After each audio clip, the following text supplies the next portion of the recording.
হ্যাঁ, ফিনোগ্রাফিতে আপনাদের স্বাগতম। তো একটা খুব সহজ প্রশ্ন আপনাদের মনে হয়তো অনেক সময় জেগে থাকে যে স্টক মার্কেট আর মিউচুয়াল ফান্ডের মধ্যে ডিফারেন্স কী? Main difference. তো সহজভাবে যদি বলতে চাই যে স্টক মার্কেটের মানে সরাসরি কোনো একটা কোম্পানির শেয়ার কেনা। আর মিউচুয়াল ফান্ডের মাধ্যমে আমরা একটা ফান্ড হাউসকে আমাদের টাকাটা মার্কেটে ইনভেস্ট করার জন্য তাকে দায়িত্ব দিই। তারা সবসময় সেটার জন্য আমাদের কাছে একটা এক্সপেন্স নেয়, কিন্তু তার জন্য তারা সবসময় সেটা অনুযায়ী আমাদের কোথায় কিনতে হবে, কোথায় বিক্রি করতে সেই দিকটা ওরা লক্ষ্য রাখে। তো এই দুটো হচ্ছে বেসিক পার্থক্য। আর আরেকটু যদি সুন্দরভাবে গল্প করে বলা যায় দুটোর মধ্যে পার্থক্য কী?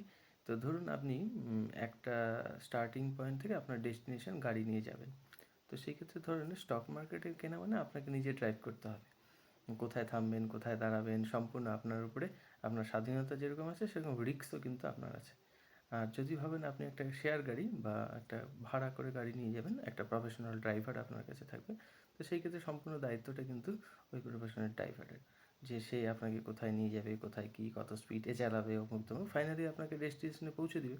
তো সেক্ষেত্রে আপনার কিন্তু অনেকটাই হেডেক ফ্রি থাকতে পারেন আপনি।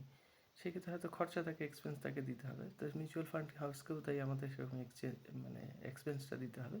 তো এটা হচ্ছে একটা বেসিক সুন্দর গল্প করে পার্থক্য বলা যেতে পারে। ধন্যবাদ।